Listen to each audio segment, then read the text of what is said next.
नमस्कार, मैं विवेक। आज हमारे साथ हैं जाने माने पत्रकार अनिमेष श्रीवास्तव, जिनको हम पीयूष श्रीवास्तव जी के नाम से भी जानते हैं। सर आपका वेलकम है।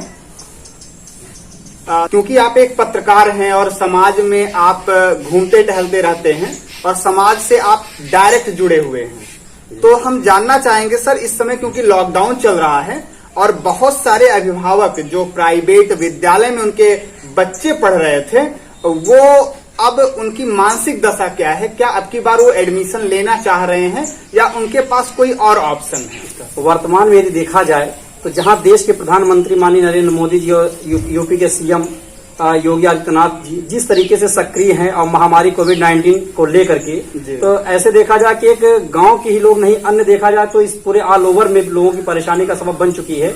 और इस महामारी से निपटने के लिए अभी तक दिल्ली, बम्बई, हरियाणा, गुजरात, पंजाब, नोएडा वगैरह से जितने भी गांव से लोग शहरों में गए थे जीवन यापन भरण पोषण के लिए, वो इस टाइम इस महामारी से बचने के लिए हर व्यक्ति अपने गांव के लिए निकल चुका है।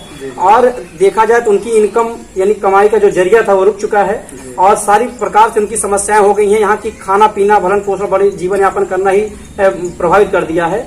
और देखा जाए जब बच्चों के पढ़ाई लिखाई को लेकर के अभिभावक तो पूर्ण रूप से बहुत ही परेशान है।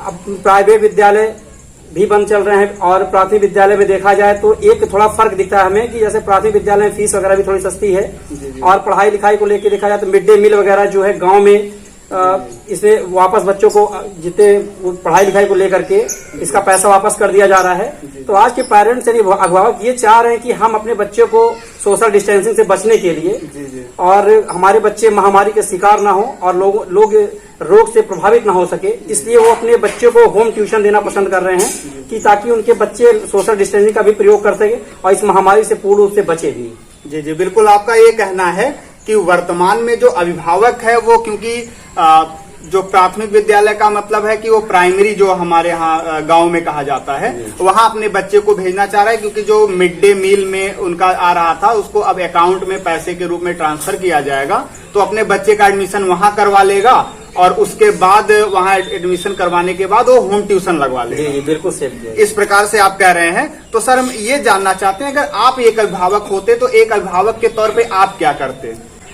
हम इस महामारी से बचने के लिए सबसे पहले अभिभावक यानी पेरेंट्स जो बड़े बड़े लोग भी हैं उनसे भी कहीं ना कहीं से सोशल डिस्टेंसिंग का अनुपालन पूर्ण रूप से नहीं कर पा रहे, उनको तमाम तरीके की देखा जाए बहुत प्रॉब्लम है, समस्याएं हो रही हैं। और उस हिसाब से अगर हम अभिभावक होते तो हम शायद यही करते कि अपने बच्चों को किसी भी प्रकार से हम बाहर ना भेज करके उनको होम ट्यूशन देने का प्रयास करते, अपने रूटीन के अनुसार उनकी सारी फैसिलिटी वगैरह का काफी ध्यान देते और जिस तरीके से होता जीवन यापन करने में उनके पढ़ाई लिखाई को लेकर के हम अग्रसर रहते और इस महामारी कोविड-19 से बचने का भरपूर पूरा प्रयास करते और उनको होम ट्यूशन दिलवा करके बच्चे हमारे बाहर ना निकले, जिससे इस महामारी के वो शिकार हो और इससे और भी फैमिली के लोग परेशान हो सके। सर हम ये जानना चाहते हैं कि अब क्योंकि महामारी तो फैल चुकी है और ये बहुत ही विकराल रूप से फैल रही है और लोग इसका ऑप्शन भी ढूंढ रहे हैं, लेकिन एक आपको सरकार से क्या आशा है? सरकार को अब और आगे क्या करना चाहिए? सबसे पहले ये चाहेंगे कि हमारे देश के वैज्ञानिक इस पे पूर्ण रूप से इस पे रिसर्च करें और प्रयोगशाला के वित्त के द्वारा अपनी मेडिसिन को तैयार करें,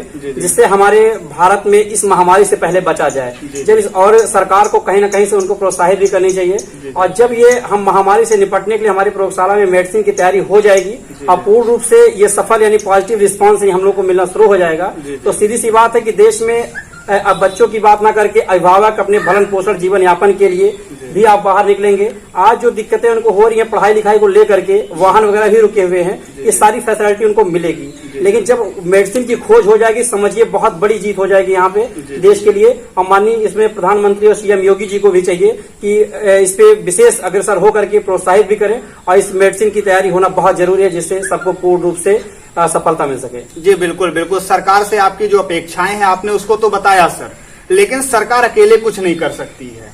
तो एक नागरिक के तौर पे हमारे जो समाज में आसपास हमारे लोग जो हैं उनको क्या सहयोग करना चाहिए सरकार के? वर्तमान में यदि देखा जाए तो ये सही बात है आपकी कि सरकार अकेले क्या कर सकती है। एक नेटवर्क होता है संसार का, यानी एक जाल है कि आदमी एक दूसरे के माध्यम से ही किसी चीज से वो लड़ने की क्षमता रखता है। कहते हैं कि बुद्ध मुंह से यदि घड़ा भरता है तो एक एक व्यक्ति अगर अपना बचाव करेगा तो कहीं न कहीं से हमारे देश का बचाव निश्चित रूप से होगा।